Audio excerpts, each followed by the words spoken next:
mugallimler bir masaleni çeçip bereniz dep sorap жатышат. Kızlarga hijab menен mamleketlik mektepke gelini tıyı salınsın dep sorap жатат. Sebebi biz өлkө светтик өлкөбүз. Бул боюнча дагы маселелерди жүргүзөбүз. Азыркы учурда ошо ата-энелер менен да жолугушууларда ошо өткөндө мына Арабан районуна да барып келдим. Ата-энелер менен да жолуктум, мугалимдер менен жолуктум. Ошо балдарга, кыздарга түшүндүрүү иштерин жүргүзөлү деп атабыз да. Ошо канчалык деңгээлде ошо азыркы учурда жолук кийүү маселеси өтө. Жолук эмес, жолук кийгизсер мейли, хиджаб деп атат. Жок, хиджаб боюнча 2015-жылы токтом чыккан, анын негизинде классикалык форма деп киргизгенбиз. Ошону аягына жеткизесизби?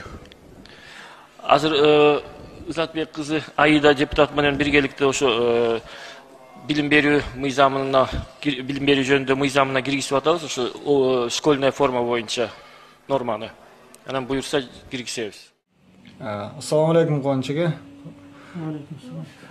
Geçen günü Kırgız Respublikası'nın Jogorku Kengешинде депутат Малыев мектепте мугалимдер жана окуучулардын ушул хижабы боюнча маселе көтөрүп, ошону тыйып бери сизби деп билим берүү министрине кайрылды. Ошол боюнча сиз эмне деп айта аласыз? Ал боюнча пикирим, мен биринчи ойлодум закондорду айтып тияк айтсам депчи, анан бирок мен билем да ал толук чыкпайт эч кандайчы. Бир мисал ойго келди. Мисалы элестетели, Россиянын Госдумасында 450 депутат бар экен да. 450 депутаттын арасында элестетели бир 4-5 мусулман депутат бар да. Элестеттик, эми сессия болуп атат, жаңы министр образования болду. Бир Попова Екатерина Сергеевна деген болду, министр образования. Анан кийин депутаттар сүйлөт, арасында бир мусулман депутат, менче сен сакал чагыңыз как положено, анан мынтип айтып атабыз. Уважаемая Екатерина Сергеевна, вот мынакей көрдүңүз, Россияда кыска юбка кийген, чачын жайып жүргөн школьница көйүп кетти, что-то көйүп барат, өтө эле көйүп баратат. Ушулардын акырына чыгарып бере аласызбы? Ушуларды тыйып баарын хижапка киргизе аласызбы деп туруп мен талап кылдым да, мынча. Эми мында естественно бул туура, бул мисалы Россия Федерациясында көпчүлүк христиандар түзгөн үчүн, анан депутаттардын көбү христиан болгон үчүн, министр образования полный христиан, католик да бир нерсе болгон үчүн бул аларга өтө мындай өөн учурайт да, бул непривычный нерсе да, туурабы? Жок, мисалы ошентип айтса, ал жакта башка адамдар эмне кылышы мүмкүн мисалы? Мисалы үчүн, мисалы аларга бул вообще даже акылга сыйбай турган көрүнүш да, туурабы? Ооба да. Очевидно эле бул орус христиандарга бул очевидный бир вызов да, булчу. Бул даже бул чөзүмкүн келип пихать этет. Бул не жашоодон тойдубу дейт да, мисалы жашоодон тойду, бул каяктан келди? А эде мусулмандар не то что өзүнүн религиясын пихать эте албайт, айргечи мисалы үчүн, мындай милдет кыла албайт, ал мусулмандар өзүнүн мусулманчылыгын сактап кала албайт да, аяктачы. Өзүнүн кызынын жолун сактап кала албайт да. Эми бул болсо мусулман элестетели, ошо 80-90% түзгөн христиандарга баарын хижапка салып коелу, убада бере аласызбы, сиз ушуну акырына чыгарып бере аласызбы десе, буну биз эмне деп түшүнөбүз? Бул открытый орустарга вызов, бул жашоодон тойду деп камикадзе деп ойлойт дагы. И возможно буну мисалы үчүн эмне да кылышы мүмкүн деп ойлойсуң өзүңчү? Мен ойлойм, ушу көбүнчө бизде илгертен эле скинхедтерден коркуп келген го. Скинхед ошондор барып бир жөн эле союп койсо керек деп, жиликтеп жөн эле. Возможно, скинхедтерди пайдаланып бирөөлөр сойдуруп бериши мүмкүн, возможно, не исключено. Бирок а может быть ДТП болуп, же отравление или там повесился болушу мүмкүн да. Мен ойлойм болушу мүмкүн, чоң элечи, потому что или подстава наркотика, граната, подстава состава биринчи болушу мүмкүн да, потому что ал ачык эле орус элине, орус өкмөтүнө ачык эле вызов кылат да, ужечи. Буну ачык айкын эле акылың жетип атат бугачы. Эми бизде мисалы үчүн эмнеге акылыбыз жетпей атат? Бизде мисалы бир какой-то бир баптист или теңирчи, ачык эле там ачык эле мисалы ачык эле бизде 90% мусулман, депутаттардын көбү өзүн мусулман деп санайт. Ошо хижапка каршы болуп аткан директорлор бар эле мусулман деп санайт. Премьер-министр бар, сураса мусулманмын дейт, мисалы үчүн да. Эч ким мен мындай теңирчимин, баптистмин дебейт да. Ошол жерде бир баптист или там да бирөө отуруп атат дагы мынтип элестетип, Кыргызстан 95% мусулман мынтип туруп, анан урматтуу министр, ему повезло, микрофон биринчи берилип калды, анан министр да кичине кошомат болуп хоп деп деш керек да бирөөгөчү. Удачный момент болуп калды, анан ушу хиджапчандар көбөйүп баратат Кыргызстанда. Ну, естественно, мусулмандар көбөйөт албетте.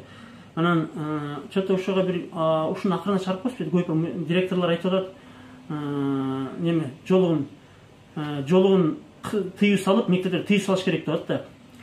Ошого бир акырына чыгарып бересизби ушуну маселени деп атат да. Уже элестет. Бул эмне деген ужечи? Мен беренден сурайм, бул азыр өзүңүз айтмакчы, закондош турганга, закондо эч кандай буга чара көрүлбөйт экен. Эми бизге мындай вывод эмне кылышыбыз керек деп ойлойсуз?